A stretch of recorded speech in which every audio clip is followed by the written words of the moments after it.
Hello dear learners! Welcome to our mathematics class.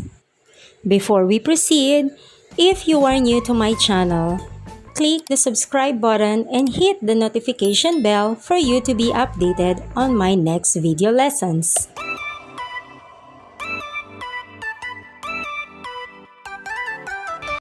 Okay, our lesson for today is multiplication of fractions. In multiplying fractions, we multiply numerator by numerator and denominator by denominator. For example, we have 3 over 8 times 1/3. So we are going to multiply 3 and 1. Numerator and numerator. 3 times 1 is 3. Denominator by the denominator. 8 times 3 is 24. In our previous lesson, you have already discussed about GCF or the greatest common factor. In order for us to write our answer in the simplest form or in lowest term, we are going to get their greatest common factor. 3 and 24 are both divisible by 3. So we are going to divide 3 by 3. 3 divided by 3 is 1. 24 divided by 3 is 8. This is now your answer in simplest form. Simplest form is also what we call the lowest term. Another example, let's say we have 2 over 5 times 7 over 10. We can also use the cancellation method. In cancellation, since 2 and 10 are both divisible by 2, 2 divided by 2 is 1, and 10 divided by 2 is 5. We cannot cancel 5 and 7 since their common factor is only 1. Next is, let's proceed to multiplication. 1 times 7 is 7. 5 times 5 is 25. 7 and 25 doesn't have common factor aside from 1. Therefore, 7 over 25 is already in the simplest form. Now, I'll show you when we will not use the cancellation method. If we are going to solve this one without using cancellation, it will be like this. 2 over 5 times 7 over 10 equals 2 times 7 is 14. 5 times 10 is 50. 14 and 50 is not yet in the simplest form or in lowest term. So you have to get their common factor. 14 and 50 can be divided into 2. So their common factor or GCF is 2. 14 divided by 2 is 7. 50 divided by 2 is 25. You have 7 over 25 and you come up also to the same answer using cancellation. But this one, in cancellation, it will be easy for you to multiply because you make the numbers smaller and then you will come up in a simplest form. In here, we did not use the cancellation method, so we have to write it still in the lowest term. But still, if you will use cancellation or not cancellation, you will come up into one answer. The given fraction is 3 and 1/2 times 5 over 6. This one is mixed number, so you will not multiply it right away, but you have to change this mixed number into improper fraction. To change this mixed number to improper fractions, we have to multiply the denominator by the whole number, and then your product will be added to your numerator. Goes like this. 3 times 2 equals 6 plus 1 equals 7. And that will be your numerator. And then still your denominator is 2. And then proceed to multiplication. 7 times 5 is 35. 2 times 6 is 12. Your result or your product is an improper fraction. Therefore, you have to write it in the lowest term. Since your numerator is bigger than the denominator, you divide 35 by 12. Now, how many 12 you have from 35? Yes, you have 2. So 2 times 12 is 24. And then subtract, you will be having 11 for your remainder. Your remainder will become your numerator and your denominator still is your divisor. Therefore, your answer is 2 and 11 over 12. That is already in lowest term. It is already in lowest term because 11 and 12, they do not have common factor to be divided. Okay, aside from 1. So that is how we multiply fractions. Okay, now let's proceed to division of fractions. I will make it easy for you. For example, 3/4 divided by 2/5. For you to be able to master it, and you will not forget, this is the technique. Now, your dividend, let it be. Let it be so you won't forget. Next is, for the sign, you have to remember, change me. Meaning to say, we have to change division sign into multiplication sign. Next is for your divisor, just flip over. Now let's apply.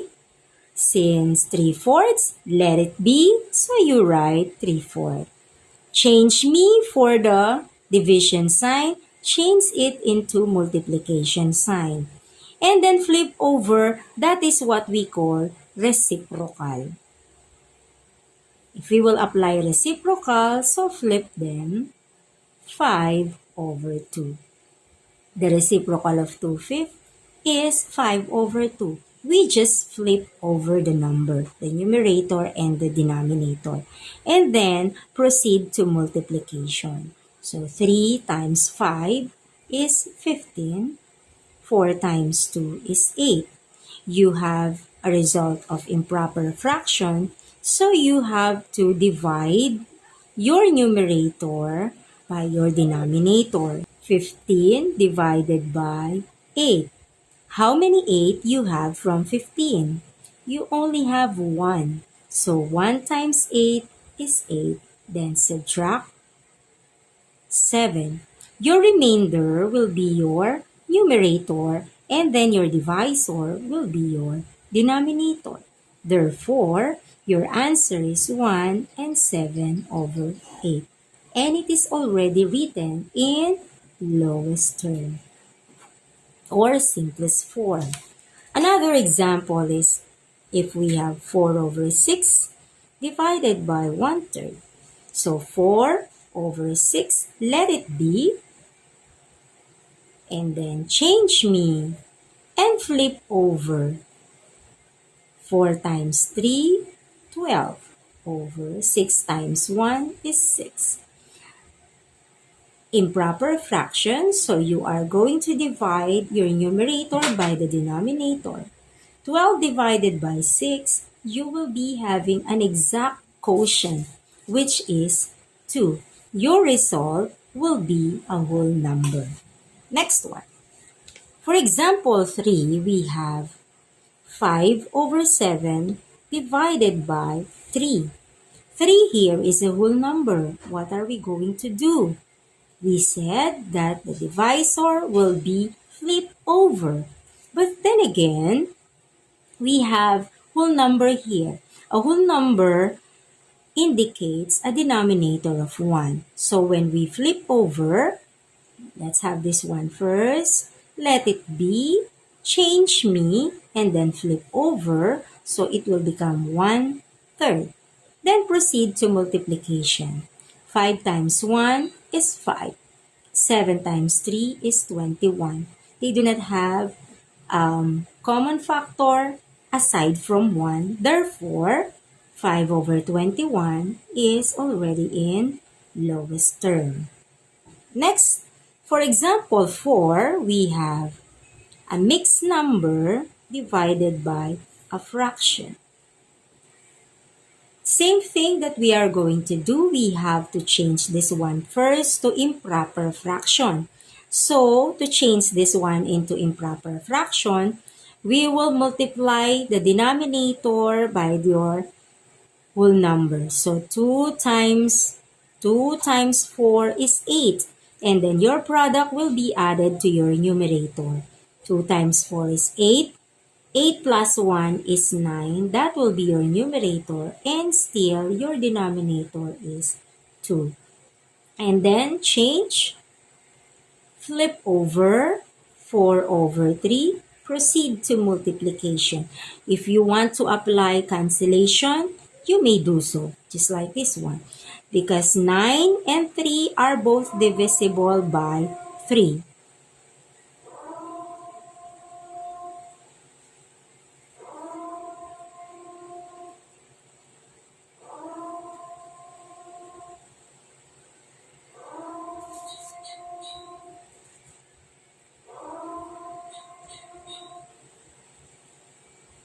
In cancellation, you should remember that when canceling, we will have the cross multiplication or cross pattern.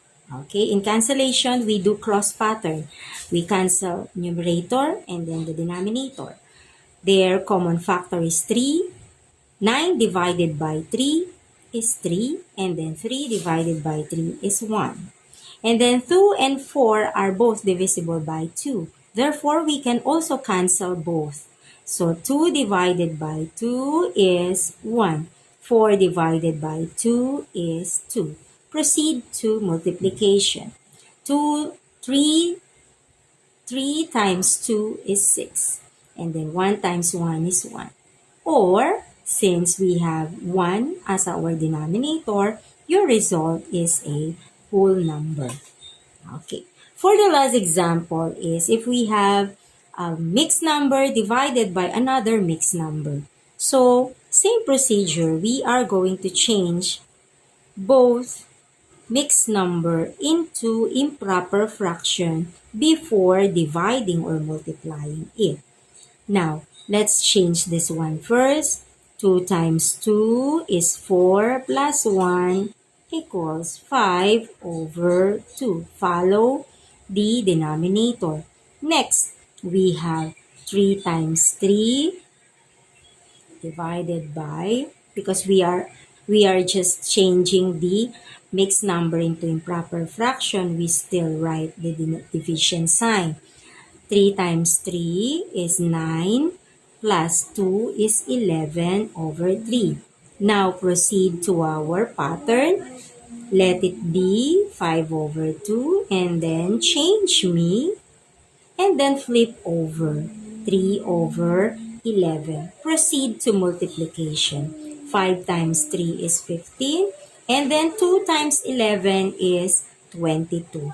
The result is 15 over 22 and it is already in the simplest form.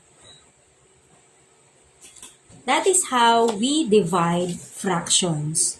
If you have questions or topics to request, just write it in the comment section and I'll find time to do some videos that will help you in your lessons, my dear learners. Thank you for watching. I hope you learned a lot. Bye-bye.